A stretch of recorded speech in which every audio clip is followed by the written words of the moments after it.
Lectura del libro de Génesis.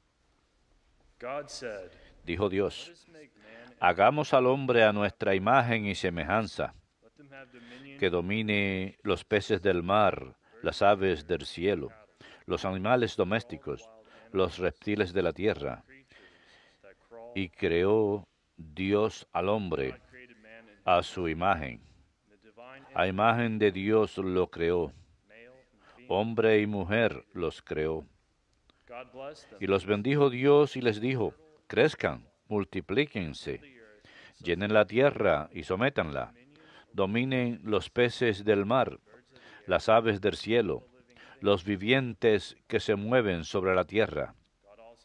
Y dijo Dios: miren, les entrego todas las hierbas que engendran semillas sobre la faz de la tierra, y todos los árboles frutales que engendran semilla les servirán de alimento, y a todas las fieras de la tierra, y a todas las aves del cielo, a todos los reptiles de la tierra, a todo ser que respira, la hierba verde les servirá de alimento.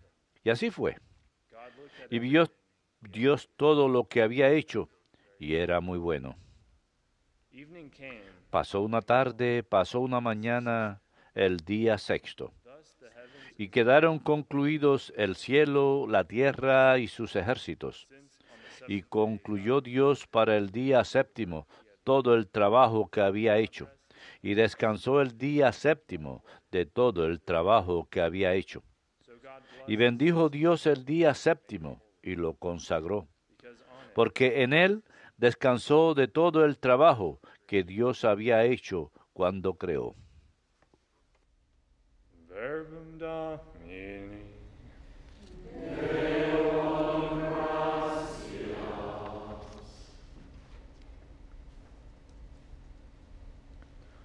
Lord, give success. Haz prósperas, Señor, las obras de nuestras manos. Haz prósperas, Señor, las obras de nuestras manos. Antes que naciesen los montes o fuera engendrado el orbe de la tierra, desde siempre y por siempre tú eres Dios. Haz prósperas, Señor, las obras de nuestras manos. Tú reduces el hombre a polvo, diciendo: retornen hijos de Adán.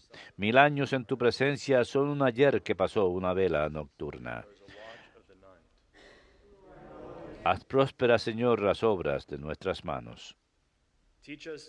Enséñanos a calcular nuestros años, para que adquiramos un corazón sensato.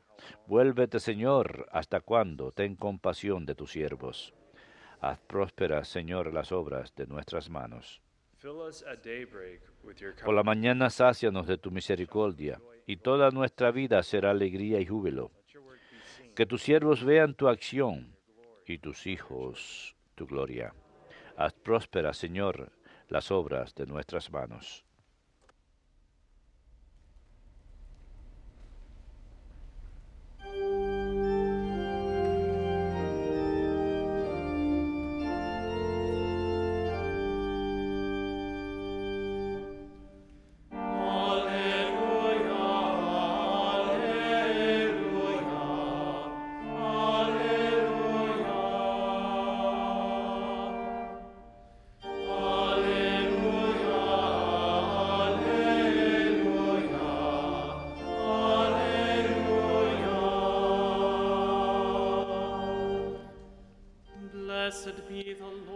Bendito el Señor cada día. Dios lleva nuestras cargas, es nuestra salvación.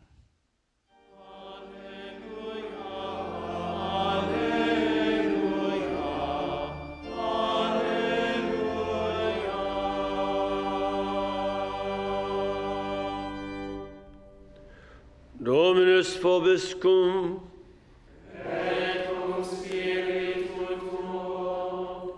Lectio Sancti Evangelii secundum Matteum. Gloria tibi, Domine. En aquel tiempo fue Jesús a su ciudad y se puso a enseñar en la sinagoga. La gente decía admirada: ¿de dónde saca esa sabiduría y esos milagros? ¿No es el hijo del carpintero? ¿No es su madre María y sus hermanos Santiago, José, Simón y Judas? ¿No viven aquí todas sus hermanas? Entonces, ¿de dónde saca todo eso? Y aquello les resultaba escandaloso. Jesús le dijo, solo en su tierra y en su casa desprecian a un profeta. Y no hizo allí muchos milagros porque les faltaba fe. Verbum Domini.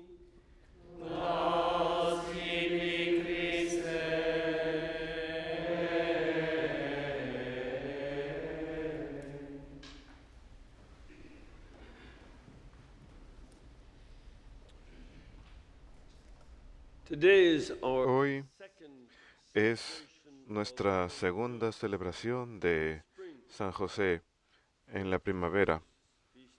La primera es su día de fiesta en abril. Y hoy celebramos, quise decir en marzo. Y hoy celebramos la fiesta de San José Obrero, una nueva fiesta. La fiesta de marzo es una celebración muy antigua de San José en su papel en la historia de la salvación. Está más vinculado con la fiesta de la Anunciación. Pero esta es una fiesta que empezó en 1955, durante mi propia vida, cuando yo era niño, tenía 6 años. Y tenía que ver con una crisis que había estado creciendo en el mundo occidental durante más de 100 años. Esa crisis llegó a su punto de ebullición en mi propia ciudad natal de Chicago. Problemas con el ganado llevaron a que quemaran la ciudad y luego estaba siendo reedificada a lo largo de los 1870s. Al mismo tiempo, muchos jornaleros venían a la ciudad de Europa Oriental y Central. Y estos jornaleros estaban siendo explotados. No hay forma de negarlo.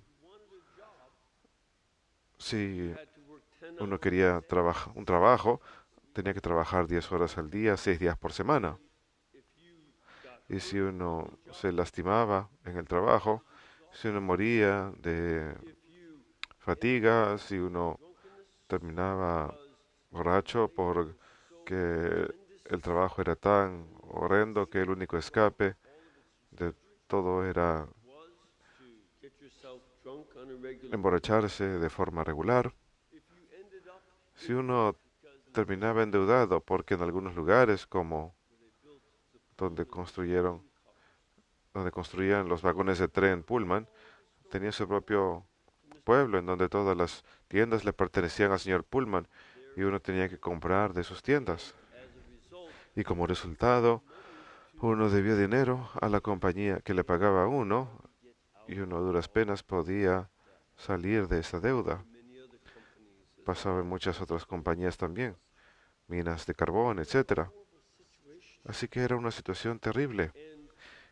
Y, por cierto, por un lado, esto era visto como progreso en una época de enorme optimismo aquí en Estados Unidos, en particular, pero en otros lugares también.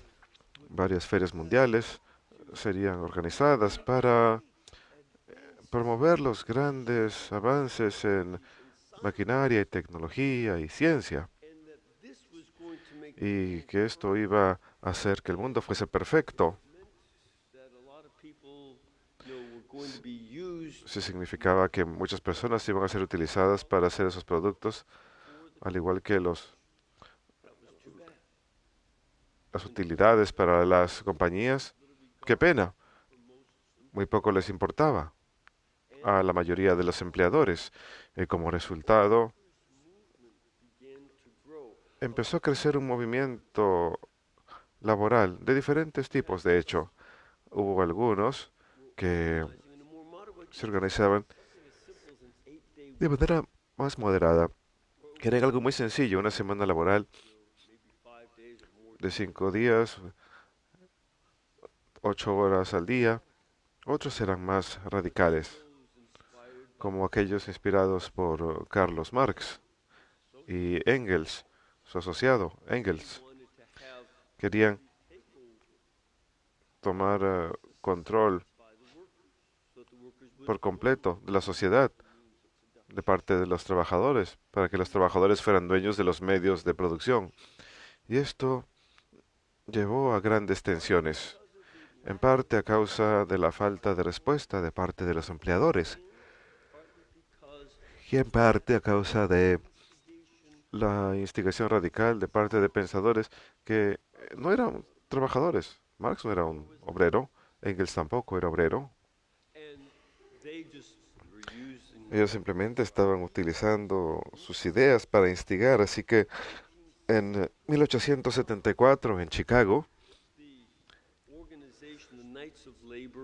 la organización Los Caballeros del Trabajo y la Federación del Trabajo empezaron a insistir que al cabo de 2 años, para el 1 de mayo de 1876, queríamos una semana, un día de trabajo de 8 horas. No lo lograron, así que hubo revueltas y personas murieron. Eso inspiró más manifestaciones y más personas murieron 3 días más tarde.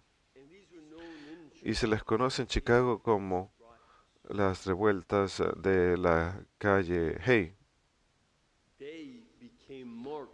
Y el día quedó marcado en torno al mundo entero al cabo de un par de años de que ocurrió esto. Los socialistas internacionales dijeron, el 1 de mayo es el día de los trabajadores y es cuando tendremos marchas por los trabajadores del mundo entero. Y compusieron su propio himno. Hasta ahora se le conoce como el Internacional. Se convirtió en el gran himno del movimiento del trabajo. Pero vemos que, como respuesta, los comunistas, inspirados por Marx, finalmente tomaron control de la Unión Soviética, que apenas empezaba su industrialización. Estaba haciendo grandes avances en la industrialización. Un grupo muy pequeño tomó control e inicialmente, y el 1 de mayo continuó siendo el Día de los Trabajadores, pero especialmente aquellos que recordaban la celebración del 1 de mayo en los años 50 y antes, eran celebraciones de poderío militar. Se desplegaban variadas armas. Se convirtió en un punto clave, una imagen para la promoción del comunismo y el ateísmo. Y esto dominó nuestras imágenes en muchas formas durante la llamada Guerra Fría, después de la derrota del socialismo nacional en Alemania. Y esto es lo que el Papa Pío XII estaba haciendo. Él estaba reaccionando a esto. Él quería tener una respuesta católica. Y no solamente él era parte de una larga tradición de la Iglesia, preocupándose por la dignidad del trabajo y de todo tipo de trabajo.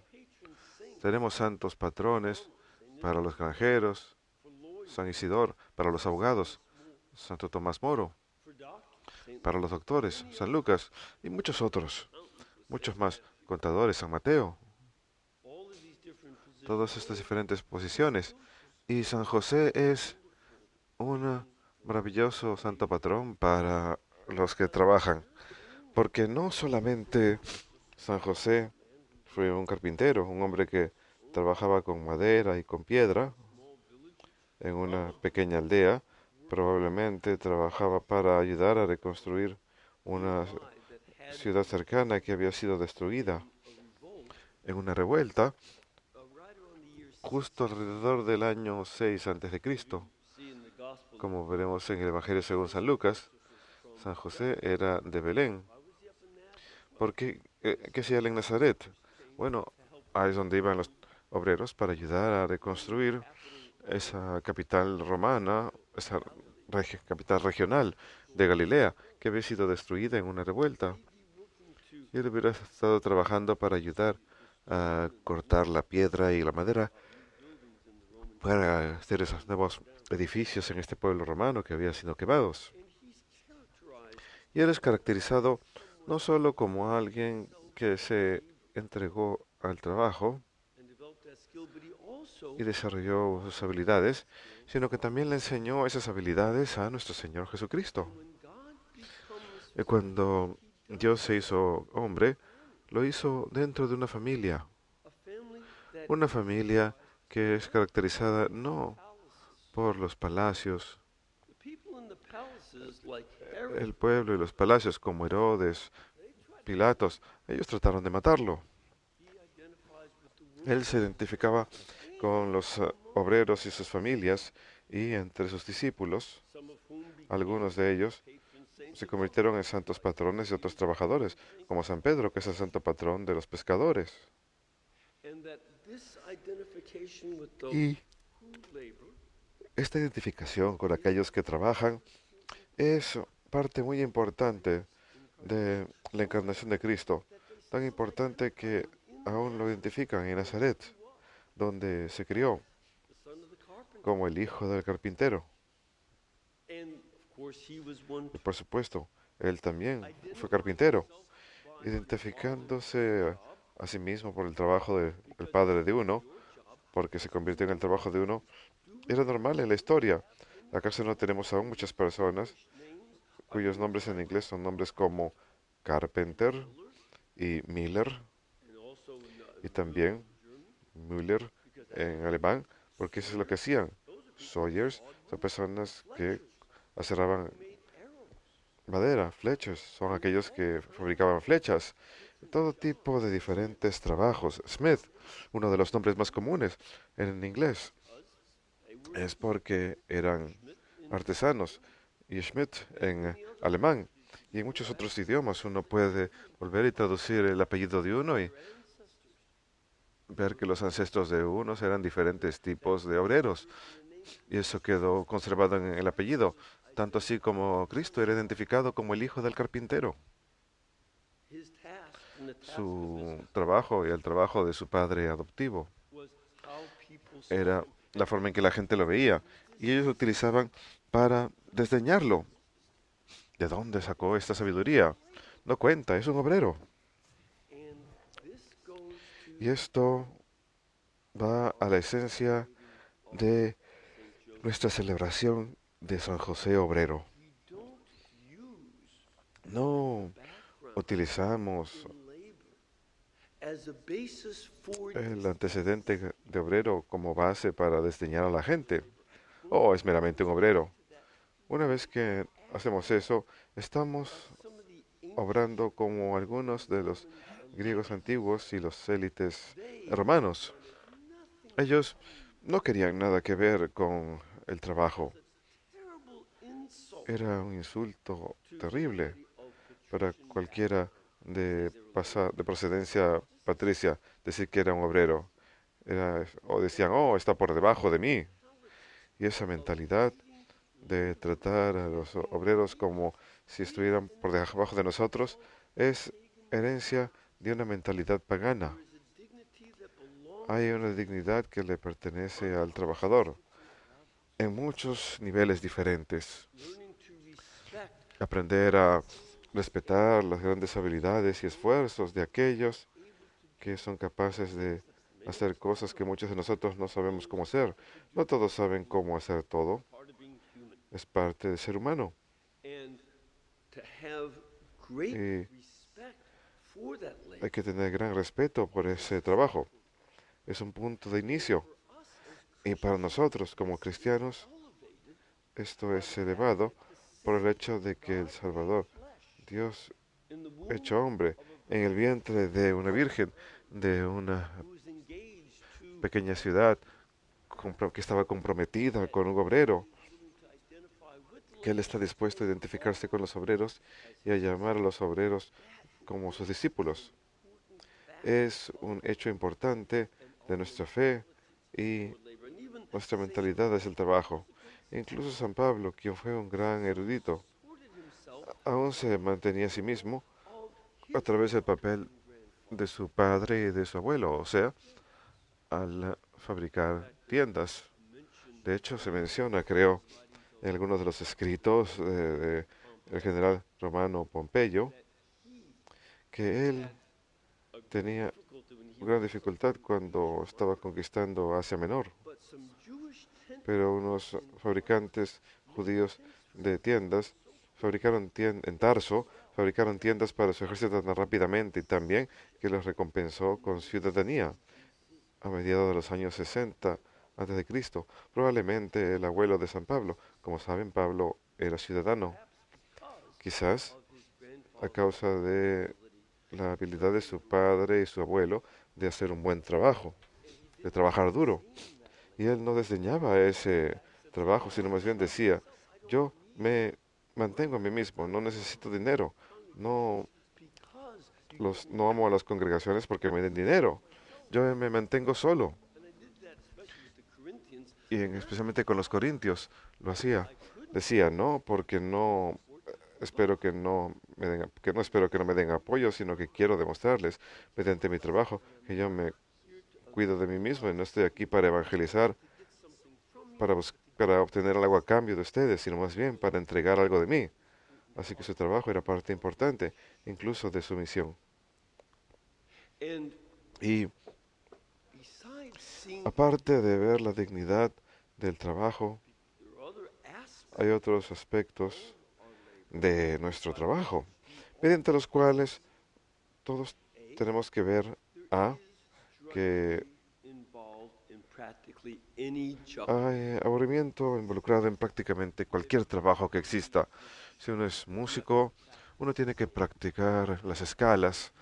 Si uno es carpintero, uno está bajo el sol caluroso a menudo, trabajando con gran dificultad. Si uno es plomero, uno está en otro tipo de desorden. Todo trabajo tiene ese elemento de aburrimiento. Y el Papa San Pío X nos llamó a rezarle a San José Obrero unos 50 años más o menos antes que San Pío XII pidiera su día de fiesta. Él decía, miren a San José y dense cuenta que incluso cuando el trabajo es aburrido, lo convertimos en ofrenda para Dios. No es irrelevante para nuestra fe tener que trabajar duro y sudar por el alimento que comemos. Y de hecho,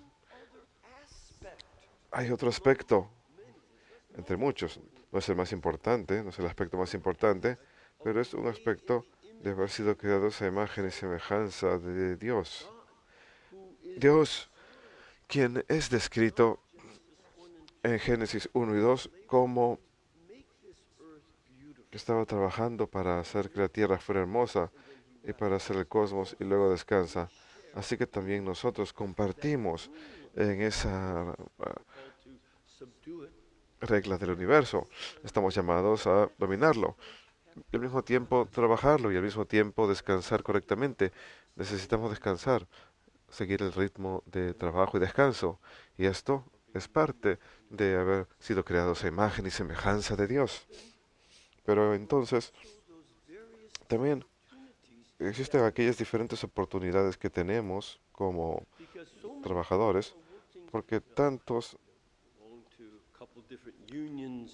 personas trabajan, personas que pertenecen a sindicatos, que trabajan en fábricas, y yo, por ejemplo, trabajaba en garajes con mi padre, y lo que es bonito acerca de esto es que uno va a lugares que no solamente yo en en mi ministerio sacerdotal no puedo llegar, sino que no tengo la oportunidad de evangelizar.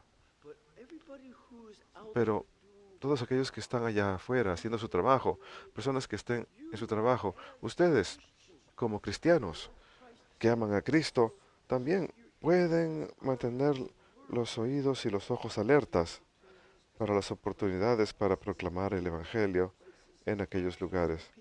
A tantas personas quienes, al igual que los anarquistas, que se levantaron en 1876, y como los comunistas que pensaban que únicamente el ateísmo era el camino para ayudar a los obreros, nosotros podemos mostrar que no, que Cristo entró al trabajo. Cristo habla a los trabajadores y desde nuestra propia perspectiva de rezar y ofrecer nuestro trabajo por nuestros hermanos trabajadores y de buscar oportunidades para proclamar el Evangelio de Cristo a aquellos que de lo contrario se podrían ver tentados a desesperar y a ver, pensar que su trabajo no tiene significado. Los podemos llamar a algo más. Y finalmente, a diferencia de esos anarquistas que se levantaron, y más adelante los marxistas y los ateos que se convirtieron en el Partido Comunista, o los socialistas nacionales, los nazis, a diferencia de ellos, que buscaban la destrucción de la vida humana como algo necesario para lograr una revolución. Esa fue una de las grandes tragedias.